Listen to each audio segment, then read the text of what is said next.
I see the rejump. My brain just won't let me backbreak it. Okay. So the way that I have come to understand learning, which may not be true for everybody, but this is how I've seen it, and working with students, I've also seen it kind of happen this way, is that, like, you have two sort of brains, okay? And one of the books I'm reading right now kind of emphasizes this, okay? So you have basically like your... Why is the text so big? Jesus Christ. You have your conscious brain, okay?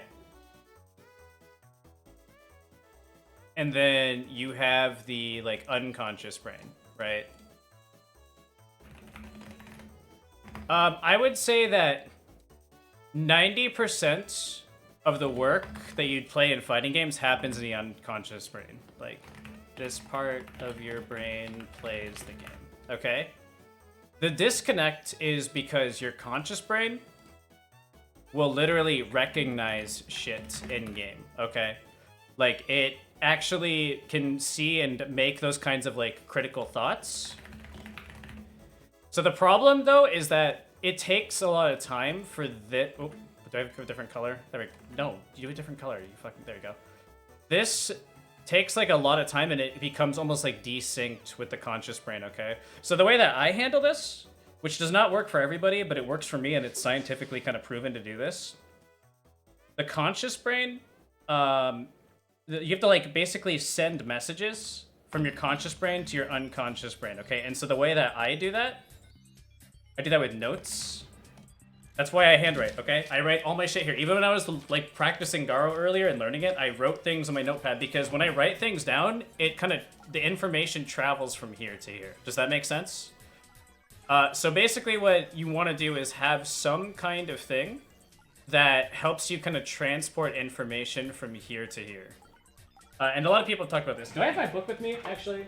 Because I think this book goes into it, okay? Yeah, this good book.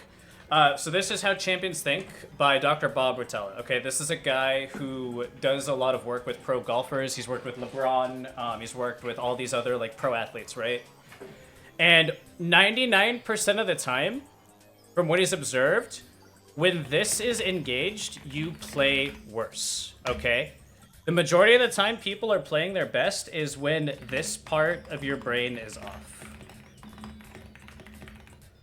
Okay? It's not working very hard, okay? Because, ideally, you've practiced everything here, and so then you can kind of just let this run, and then you tend to play better. Your reactions about doing things like Backbreaker are going to be better. And there's a couple other things in the parts I've read. I'm not done with the book yet. I'm only, like, 39 pages in. I've been going slow because there's so much to digest in it. There's a lot of stuff that helps, right? Okay.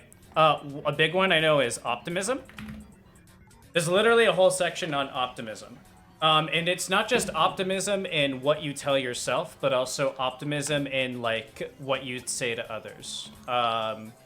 So it's about basically not ruminating on mistakes, and then you, like, over-fixate on your successes to make confidence.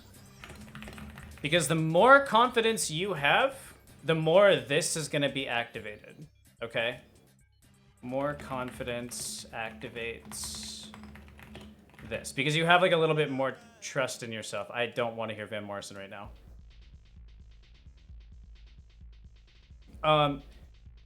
And because this is all subconscious, I don't know why I wrote upconscious. Subconscious would have been more academically correct.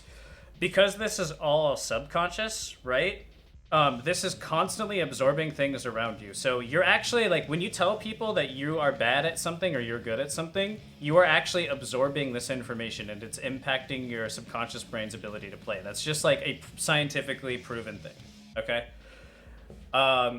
Other stuff that helps, a big one, and this is, like, in every single pro athlete study, every single pro Olympic study, is visualization of positives. And that can, oops, here we go. Visualization of positive.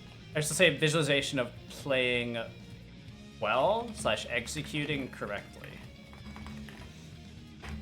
Let me see. There's a really great passage in here. I just read it, so I'm sure it's not that by. Okay. Where is it? I just gotta go back a little bit.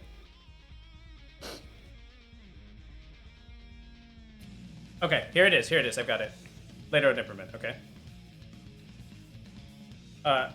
So this is him talking about basically not being as emotionally charged about your mistakes. I'm gonna pause the music so I can read this out loud.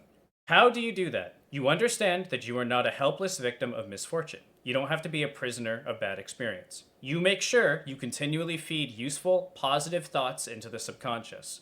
If one of my golfing clients has a problem with sculling or chunking pitch shots, I often advise him to begin keeping a notebook in which he records every good pitch shot he hits during the day. Even in practice, the act of writing down a thought about a successful shot helps reinforce its importance in the subconscious registry, okay? And to summarize that, I need to open more. I hate this program sometimes. I need to open more, okay? Can I, like, get more MS Paint? Cool, there we go. Okay.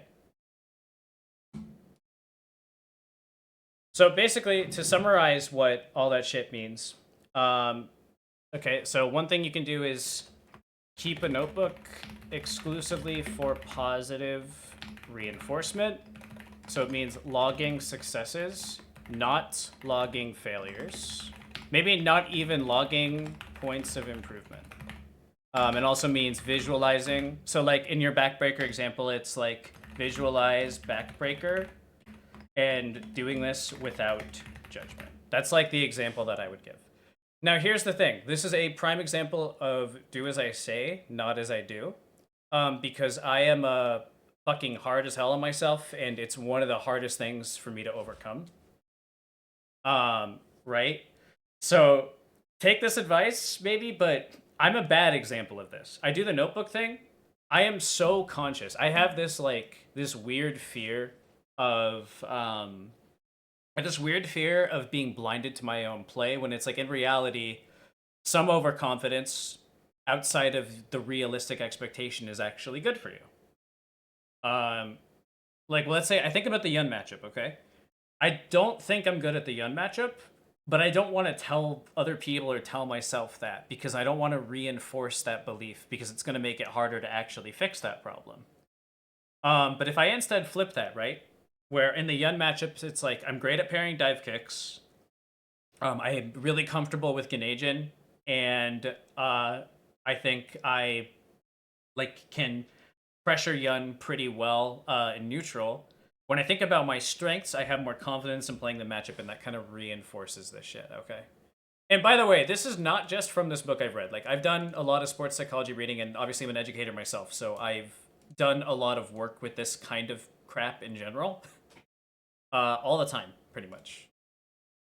And what's really cool about working with 6th graders, right, is that this is like not activated yet in the same way.